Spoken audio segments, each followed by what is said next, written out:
A veces, la vida cambia en un solo instante.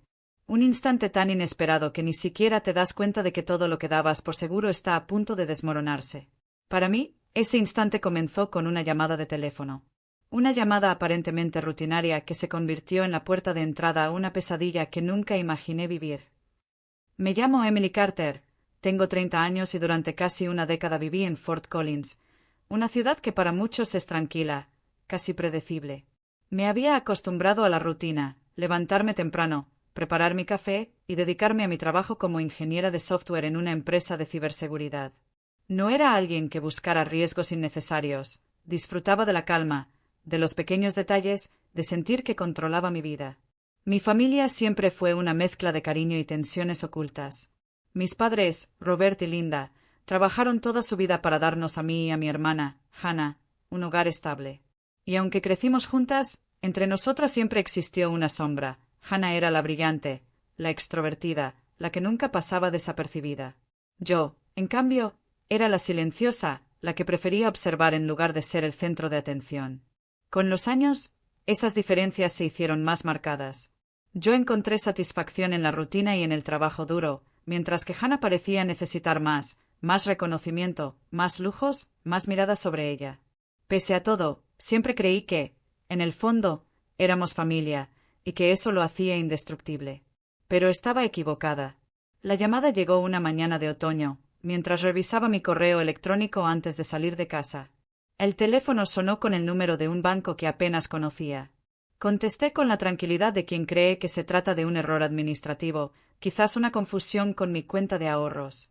La voz al otro lado fue cortés, casi demasiado formal. Señorita Carter, necesitamos confirmar algunos datos sobre la hipoteca que usted firmó el mes pasado. ¿Hipoteca? Esa palabra me golpeó como un martillo. Yo jamás había solicitado una. Ni siquiera estaba pensando en comprar una casa. Lo primero que hice fue reír nerviosamente, convencida de que debía ser un malentendido. Les expliqué que tenía que tratarse de otra persona, de un error en su sistema. Pero la voz insistió. Tenían mi número de seguro social, mi dirección, mi fecha de nacimiento. Todo coincidía con mi identidad.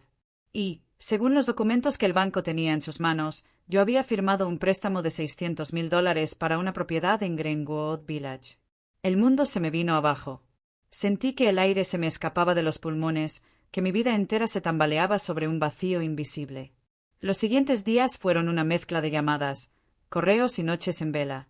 Revisé cada detalle de mis cuentas, cada movimiento bancario. Y la realidad era siempre la misma. Alguien había usado mi identidad para obtener un préstamo millonario. Lo que todavía no sabía era quién estaba detrás de todo esto.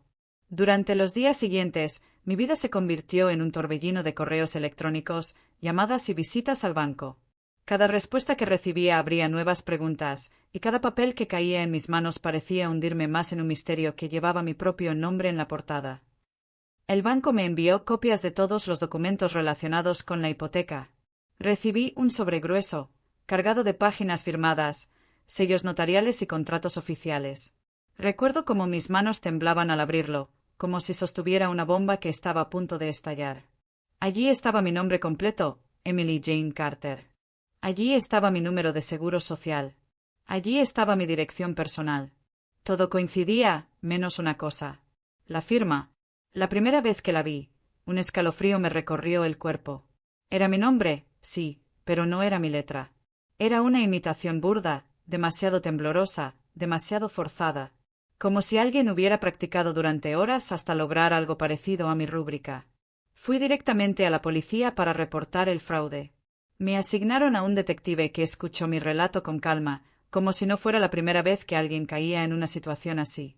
Me explicó que los casos de robo de identidad habían aumentado en los últimos años y que a menudo los responsables eran desconocidos que operaban desde la distancia. Pero había algo que no cuadraba.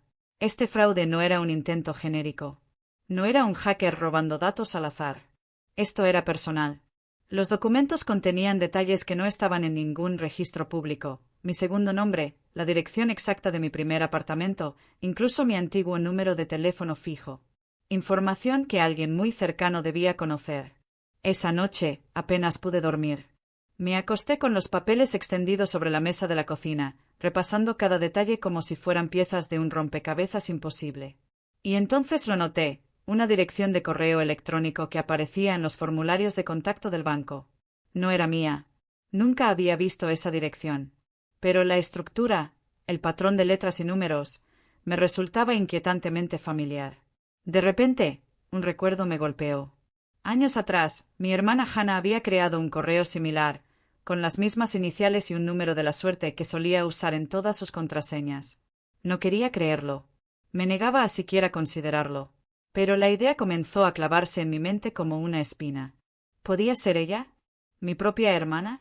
Pasé el día siguiente investigando más. Llamé a viejos amigos que trabajaban en bancos, pedí ayuda a un abogado y hasta contraté a un experto en fraudes para analizar los documentos. Su conclusión fue clara: la falsificación de la firma no era profesional, sino casera. Alguien con acceso directo a mis datos había preparado todo. Cada pista me acercaba a un nombre. Y ese nombre era Hannah. En mi interior luchaban dos voces opuestas. Una me decía que era imposible, que se trataba solo de una coincidencia. La otra, más fría y racional, me recordaba que el rastro de pruebas apuntaba siempre en la misma dirección. Fue entonces cuando decidí que, tarde o temprano, tendría que enfrentarla. Pero no aún. Primero necesitaba pruebas irrefutables, algo que me permitiera mirarla a los ojos y preguntarle, sin margen de error: ¿fuiste tú? Los recuerdos son como fotografías guardadas en un cajón polvoriento. A veces los sacas y sonríes, otras veces, cuando los miras con atención, descubres detalles que antes habías pasado por alto. Cuando la sospecha de que Hannah pudiera estar detrás del fraude comenzó a crecer en mi mente, me vi obligada a mirar hacia atrás. A esos años de infancia en los que compartíamos cuarto, secretos y promesas de eterna complicidad. Hannah siempre fue la carismática, la audaz. Yo, en cambio, era la tranquila, la que prefería los libros a las fiestas, las tardes en casa a las aventuras riesgosas. Ella tenía una habilidad casi mágica para convencer a los demás de lo que quisiera. Y a veces, esa habilidad rozaba la manipulación.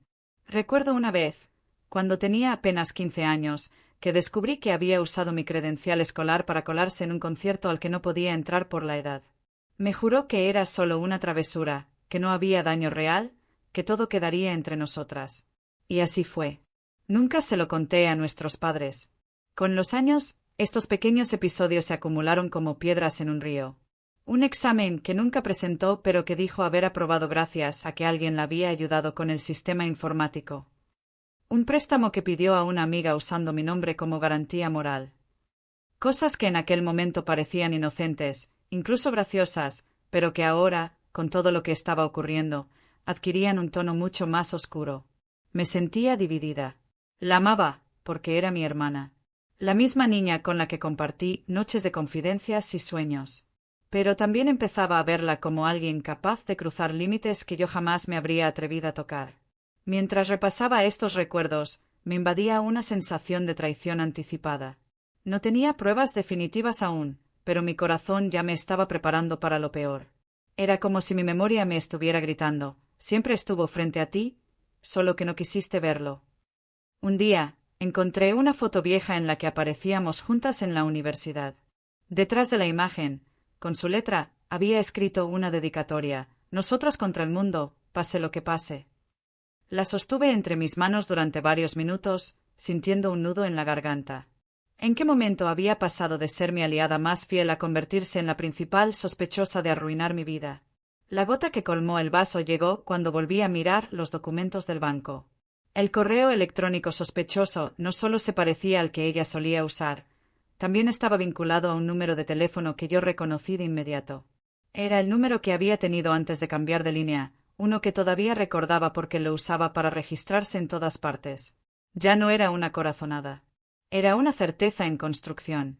Y aunque aún no tenía el valor de confrontarla, cada pieza encajaba en un rompecabezas que me dolía aceptar.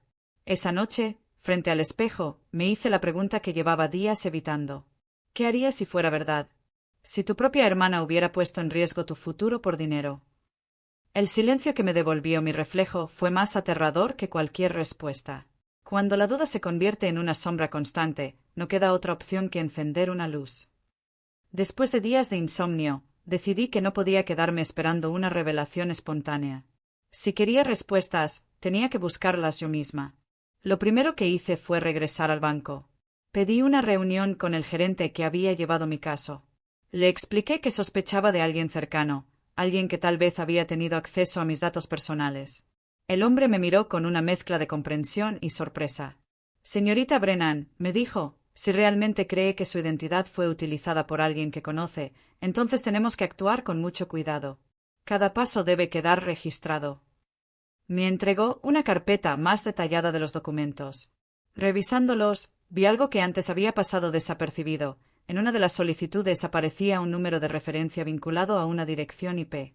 El banco no podía darme más información directamente, pero me indicó cómo podía solicitar, mediante un abogado, que esas direcciones fueran rastreadas oficialmente.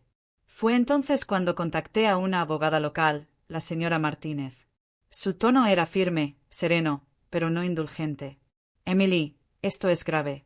Lo que describes no es solo fraude financiero, es usurpación de identidad. Y si la persona está dentro de tu familia, será aún más doloroso. Con su ayuda, logramos enviar una petición formal a la compañía de Internet. No fue un proceso rápido. Pasaron semanas de espera, de papeleo, de noches preguntándome si realmente quería conocer la verdad. Mientras tanto, decidí hacer mi propia búsqueda paralela. Recordé que Hannah solía guardar copias de sus documentos en carpetas compartidas, algunas en la nube, otras en un viejo disco duro externo. Con cierta culpa, revisé algunos archivos que había dejado en una computadora antigua de mis padres. Y allí estaba, un documento de texto con números de cuentas, correos electrónicos y hasta mis propias direcciones, cuidadosamente anotadas. Sentí un escalofrío. No era una prueba definitiva ante la ley, pero para mí fue como recibir una bofetada. Mi nombre no estaba ahí por casualidad. Un día, mientras hablaba con la abogada, recibimos finalmente la confirmación del proveedor de Internet.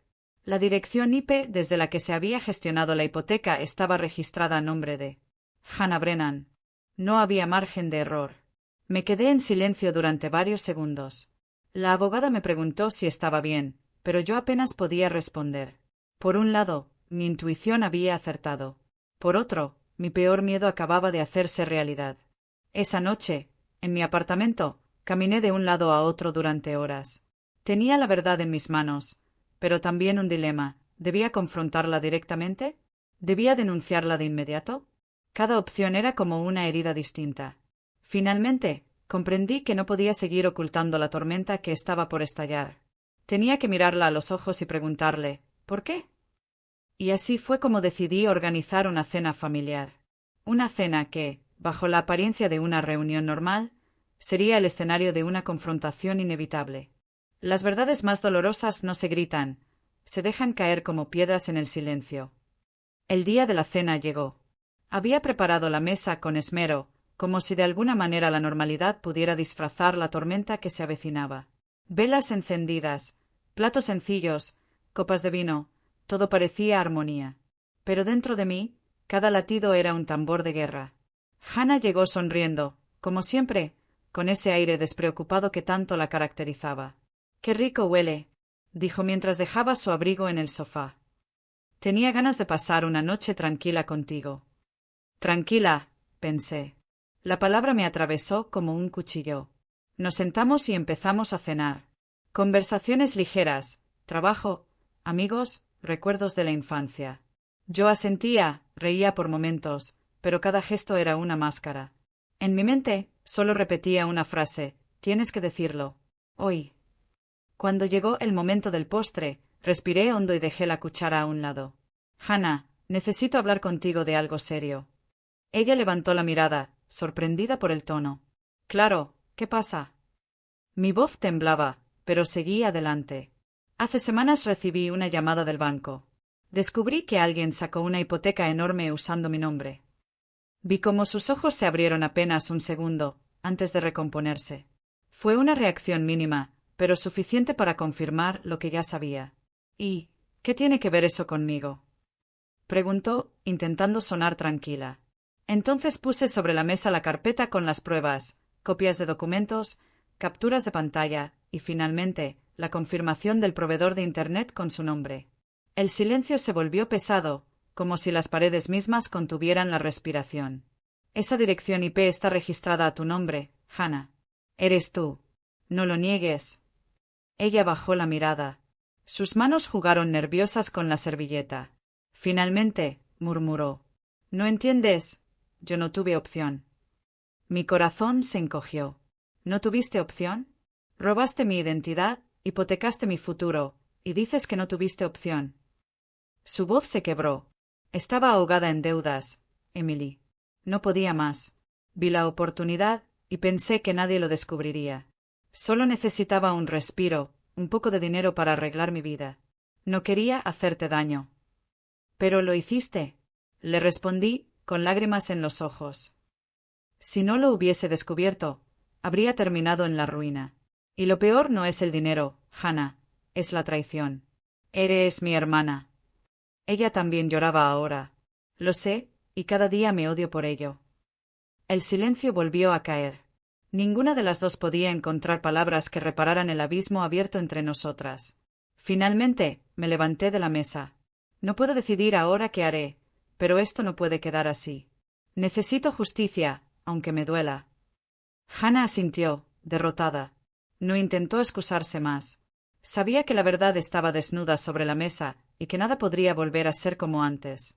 Esa noche, mientras la vela se consumía lentamente, entendí que la cena no había sido una simple reunión familiar.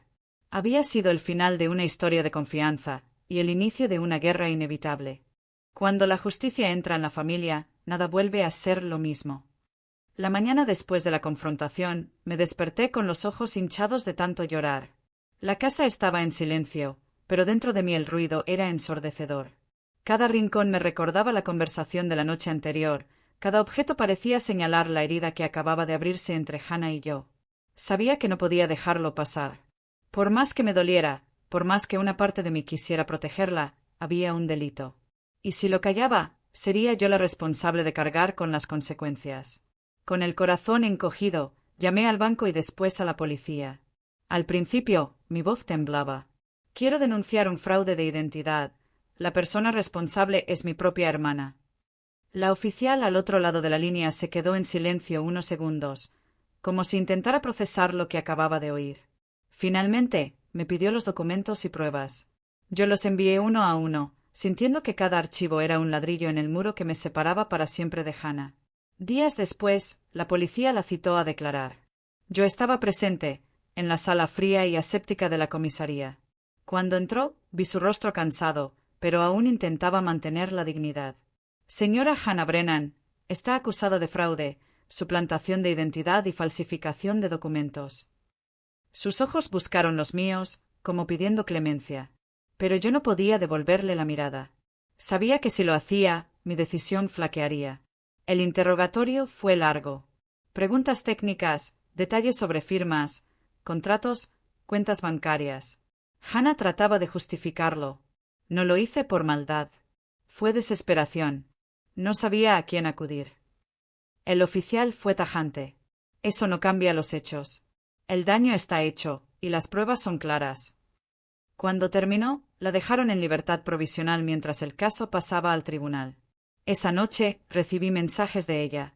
Súplicas, disculpas, promesas vacías de cambiar. Pero yo ya no podía creer en sus palabras.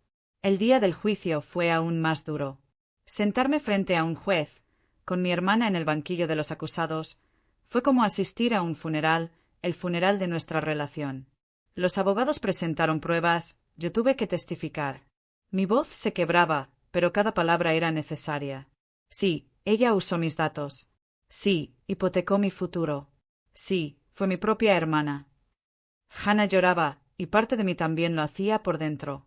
Pero otra parte, la que había vivido semanas de angustia, sentía alivio. Al fin la verdad estaba sobre la mesa, ya no solo entre nosotras, sino frente a la justicia. La sentencia llegó, culpable de fraude y falsificación, con una condena reducida gracias a su confesión y a que no llegó a consumarse el daño total. Aún así, tendría que pagar multas y cumplir con servicios comunitarios, además de tener antecedentes. Salí del tribunal con una mezcla de emociones imposibles de describir. Había logrado justicia, sí, pero también había perdido algo que nunca volvería, la confianza en la persona que más cerca había estado de mí toda mi vida. Esa noche, al volver a casa, miré por la ventana y pensé, ¿Vale la justicia más que el amor de una hermana, o fue ella quien eligió sacrificarlo cuando me traicionó? Han pasado semanas desde el juicio. La vida en Boulder sigue, como si nada hubiera ocurrido. Pero yo ya no soy la misma. No fue el dinero lo que perdí. Fue algo mucho más doloroso, la confianza en mi propia hermana. He aprendido que la familia no siempre es sinónimo de lealtad.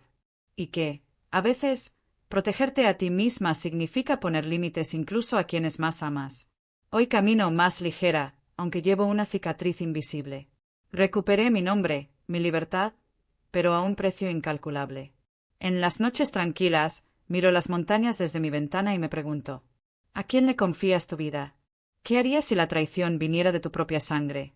Porque esa es la verdad que nadie quiere enfrentar. La traición más dolorosa no viene de los enemigos, sino de aquellos a quienes más amamos. Y aunque duela, sé algo con certeza.